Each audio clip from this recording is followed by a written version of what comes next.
అందరికీ నమస్కారం. Welcome to KB agri centre YouTube channel.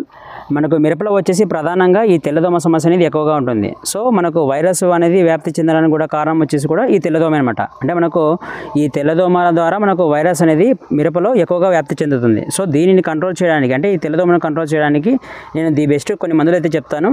So ఈ మందులను మార్చి స్ప్రే చేసుకున్నట్లయితే ఈ మిరపలో వచ్చే తెల్లదోమను చాలా వరకు అయితే కంట్రోల్ చేయొచ్చు. అందులో ఫస్ట్ మందు వచ్చేసి టాటా కంపెనీ వారి క్లాస్టో అనమాట. దీని ఎకరానికి వచ్చేసి 200 గ్రాములు అయితే స్ప్రే చేసుకోవాలి. నెక్స్ట్ మందు చూసుకున్నట్లయితే మనకు నిచినా కంపెనీ వారి జింగాల.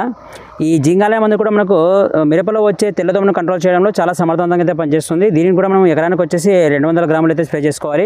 ఇక మనము నెక్స్ట్ మందు చూసుకున్నట్లయితే సింజెంటా కంపెనీ వారి పెగాసిస్ అనమాట. ఇది కూడా మనకు తెల్లదోమ, మిరపలో వచ్చే తెల్లదోమపై కూడా చాలా సమర్థవంతంగా అయితే పనిచేస్తుంది. అలాగే మనకు వైరస్ వ్యాప్తి చెందడం కూడా చాలా వరకు అయితే కంట్రోల్ చేస్తుంది. దీనిని కూడా మనం ఎకరానికి వచ్చేసి 250 గ్రాములు వచ్చేసి స్ప్రే చేసుకోవాలి.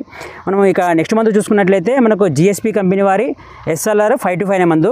సో ఈ SLR అనే మందు మనకు తెల్లదోమ యొక్క అన్ని దశలోనూ పనిచేస్తుంది. అంటే మనకు తెల్లదోమ యొక్క గుడ్డు దశ కానీ, లార్వా దశ కానీ, పువ్వుపా దశ కానీ, అలాగే రెక్కల పురుగు దశ కానీ, సో ఇలా మనకు తెల్లదోమ యొక్క అన్ని దశల్లోనూ ఈ SLR 525 అనే మందు చాలా సమర్థవంతంగా అయితే పనిచేస్తుంది. దీని ఎకరానికి వచ్చేసి 500 ml అయితే స్ప్రే చేసుకోవాలి.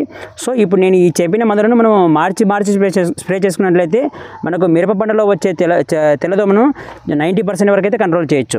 అదేవిధంగా మనము తెల్లదోమను కంట్రోల్ చేసుకున్నట్లయితే అలాగే మనము వైరస్ వ్యాప్తిని కూడా కంట్రోల్ చేసుకోవచ్చు అనమాట. సో మనము ఈ విధంగా మనము ఈ మందులను మార్చి స్ప్రే చేసుకున్నట్లయితే మనకు మిరపలో వచ్చే తెల్లదోమ అనేది చాలా సమర్థవంతంగా అయితే కంట్రోల్ అవుతుంది. సో ఈ వీడియో మీకు నచ్చినట్లయితే లైక్ చేయండి. అలాగే మన KB agri centre YouTube channel subscribe చేయాల్సింది అయితే కోరుతున్నాను. Thank you very much.